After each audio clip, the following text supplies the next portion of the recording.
because I had to add y'all in bits and pieces. But no, for real, like the stream, because if you don't, and it's Juneteenth, you racist.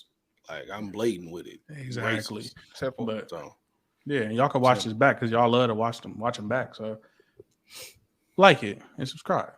If you don't, you're racist. But hey, man, say see man, who watching don't like. I got a question for y'all boys. You dig? I got a question for y'all boys. When you was at football practice and your coach said, "Get them chopping," what kind of trauma is that leaving on y'all as grown ass men? I'm gonna let y'all go because I've been holding on my answer all weekend. What kind of trauma, bro? Well, how did that make y'all feel? We're gonna do a quick retired athlete therapy session. I'm gonna tell you this right here, bro. When I was in high school, when I was 180, no problem at all. Get them chopping didn't matter. Now that junior season, when I got up to 240, running the rock 15 times a game, he was a get him chopping. Yeah, I was. Yeah, y'all better listen. Be tired as hell. So the trauma that it left, it definitely put some structure in my life because I know for a fact, man, consequences and repercussions. I'm telling you, and Caleb will stand by this for real. It's this thing at Davenport that we had called Champs Week. It was at 5 a.m. Oh, now we getting the dumbass conditioning and shit that make you just doing shit. But no, I'm saying this right here. This pertains to get them chopped. That's what I'm saying. Like, yep. Durante Powers. No, 3 people came late that week. BP like that. Nolan Dean, Durante Powers, dude, and Jonathan Simmons. They all came late 3 days in a row. Did they do up downs 3 days in a row? No. Did the whole team of 120 young men do up downs for them 3 days in a row for 2 hours straight? Yes. What? Yes. They should have had 120 fades. Did they have to watch us the entire time? Yes. So when I say they created structure, I promise you I'm holding people accountable because if you got to watch me do up downs, it's going to be actions. Look, man, I'm going to defend Johnny on this one because we had just came back from a bender. I'm surprised I made it because I ain't gonna lie to you. We pulled up to South Hall at 3 a.m., dude. And we had to be up at 5. So I defend Johnny on that. See, y'all was acting bad. Yeah, we was. And that goes back to, a few episodes ago where we talked about, like, having leadership with a brand new team and, there's no seniors, things like that. But to give a synopsis on what get them chopping mean to me as a big dog, I'll start from when I was a kid. That's when it was working. Hey, bro. Thick as hell. Baby Wade. Look, bro. Baby Wade Baylor. Like that, it always came at the worst time. Like, what I'm saying? You go through practice. If you're a big fella, you watch it, you go through practice. You got like the fat man cramps in your ribs already. And you hear get them chopping, bro. Yo, call my mama, bro. You had the water cramp. You done drank too much water at the water break. Call my mama, bro, because I'm about to take these pads off and give them back to you. Yeah, Nike Land Shark. Nike Land Shark cleats. I know that knee pads over. Knee pads on his shins. Inner City, Detroit, get them chopping, nigga. The grass ain't green, bro. It's yellow. It's dirt, dude. Man, let me put this in perspective. This ain't no nice plush grass. This grass like concrete, dude. And I'm gonna chime in right here, bro, because we practiced at a baseball field, and I don't know if y'all had to do this, but we had to bring in like behavior reports from our teachers. Like we had to turn it in to the team before you played on Saturday, and if you ain't bring it to Friday practice, you couldn't play, or you had to find some way to get it there before practice was over. And me and my boy Ray forgot ours. And for some reason, he just wasn't having it today. So he said, you know what, y'all? I want y'all to stand in this dirt and I want y'all to do. I'm gonna stand here with y'all, and y'all gonna do down ups the whole practice until it's over. And my mom didn't bring that behavior report until the end of practice, and I had to beg them to play on Saturday. Now you dirty, tired. I never forgot Lost that day your dignity for the rest of my life. You know what I'm saying? I'm brown. We practice in like white pants and like, you know what I'm saying, and like probably like a t-shirt that your daddy gave you or something. You got to get in your mama car all messed up. She cussing you out. She cussing me out. You getting cussed out because you forgot something, and you probably did something stupid at school, and you didn't get that report card signed, and I had to go find it for you, and your room was probably dirty at the time, so you just yeah. It wasn't a good day. He was a wild boy. This is one of the worst days I had. Man. Yeah, bro. I mean, simply get them chopping, bro. It was the closest thing a coach could do to whoop a nigga. Like if a coach could take his belt off and whoop, get him chopping is the equivalent to that. That's really what he want to do. That means I want to whoop every single one of y'all, but I can't. So I'm gonna just yell, get him chopping, and make y'all suffer. It was their only way of inducing suffering on players. Ain't nobody really explained it, bro. So Chaz, explain what a down up is, or up down, or whoever. So we call them down ups where I'm from. But a down up is just you doing high knees to your chest or as close as possible until they blow the whistle or yell down, and you gotta hit the ground basically like a burpee. And jump back up. Gotta hit the ground. Chest gotta hit the ground. And you gotta jump back up and keep chopping your knees, aka get them chopping.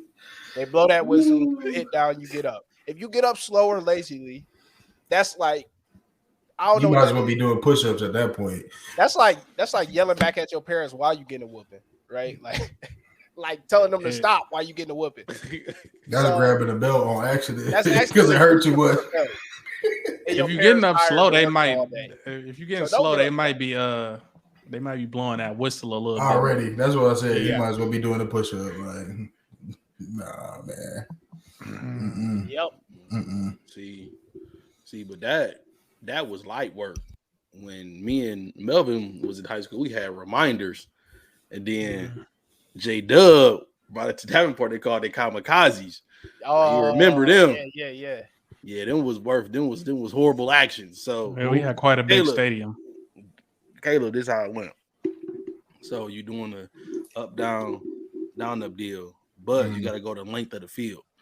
So every 5 yards, you going chest, boom, next one, boom. So not only is you not staying in place, you moving up and you running. I mean, like you damn near running. Doing it. It's like a sprint down down there. Yeah, bro. You damn near diving, bro.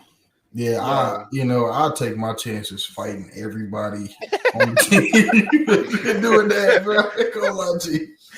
I'm taking my chances, bro. And then everybody who think about this, you gotta remind you, we're in full pads. Yeah.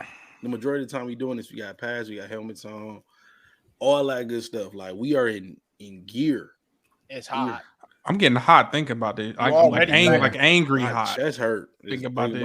My chest hit the turf right now. Okay. With this topic, man, I got another question. I don't know if Melly was trying to dive into something different, but at some point in our lives, we were all overachievers when it came to the game of football. That's true. Do you agree with fighting in practice to prove a point, to prove your worth? Prove your worth? If a coach is looking at you and you feel like you need to be in that spotlight, but you're not, you're sitting under the light, but you're not in that spotlight. You kind of sitting, like them plates at a restaurant. You just sitting under that hot light, but nobody really see you. Nobody came to pick you up yet to take you to the table. Do you agree with fighting in practice to get your food brought to the table? Melvin, Amari Joby, that's all I'm going to say. Look, what I gotta do to start, man. Yeah, we had a kid at our high school that was on that. This what I'm gonna say. This is what I'm gonna say about it. But he did it. He did it through play though. Like for me, I'll try and hit you as hard as I could to make my statement. Like I would like if I ever fought somebody in practice, I was just mad in that moment. Like You know what I'm saying? Get on where you mad at is how I'm feeling. So it wasn't for that reason where I was trying to like get more attention on me where I was fighting. I was just mad and flashed out. But as far as trying to make a spotlight, I don't agree with that because you will get. I don't think you really getting the right attention you getting on you because what occurred for that fight to happen? You know what I'm saying? Did you make a good play? Because if you made a good play, you ain't fighting nobody. Most of the time, somebody getting horsed if they fighting. Bro. That's not true. Funny. Caleb funny because he looking. The one time I got to I mean, that was like one of many, but yeah, the very first one ever. Yeah, we ain't gonna talk. We don't gotta talk about that. Did y'all know that? Yeah, my bad. It might be different. Jumped different on Caleb people, back. I jumped on Caleb back like he was an animal. I tried to choke Caleb out. Shit, let me go off like a pit bull. I tried to choke dog out. Yeah. A gazelle on a grizzly bear, nigga. Gonna see who's the hottest in Michigan. Nah. Got an East versus West going on. Nah, man. Like, I don't know. The fighting is crazy. Like, yeah, and it's cases like that. But I feel like don't y'all feel like most of the fights y'all seen was because somebody lost a rep? Or somebody got the best of somebody during the rep, or they pulled some BS. That's where I see them. That's usually between y'all two groups, though. You know what I mean? Like O-line and D-line. I was gonna say the opposite. I see that more in like skill position. Yeah, receivers and DBs, bro. Like, yeah, receivers and DBs. Where me and Chaz was at, we was in the group with a bunch of thick boys. Like, pause. We had some meatballs on the squad, so I don't think anybody was firing on us at that point. Nah, bro. Everybody wanted to be buddy with the backs, man. Everybody wanted to be cool with the backs, but them facts. But them hogs up demolition front. crew. Them hogs up front, yeah, they was getting activated. Hey man, it's just so much contact that tempers boil over. Yeah, man. That's animosity of it. It's good for what I'm gonna say. Sport though, it's needed though. You know what I mean? Like you gonna fight with your bros for sure.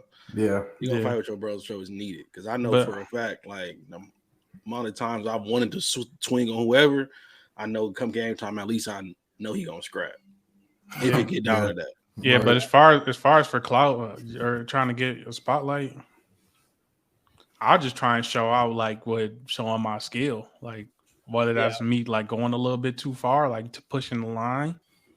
That's where I'll go. But as far as scrapping, I don't think I'm gonna let everybody else weigh in on it. But that's what I think. I don't think you should be scrapping to try and prove your point. Yeah. Okay. No, but I agree with you. I wouldn't swing on you to do that because at that point, but that brings me to another question though, too. In this era of college ball, that's where we all came from. If you feel like you have to fight to get the spotlight, would you consider transferring out if you feel like you're not being valued and you got to fight, or would you still fight? Know what I mean, to keep where you at? I just think all in all, transferring out ain't it. As somebody who went to 4 schools.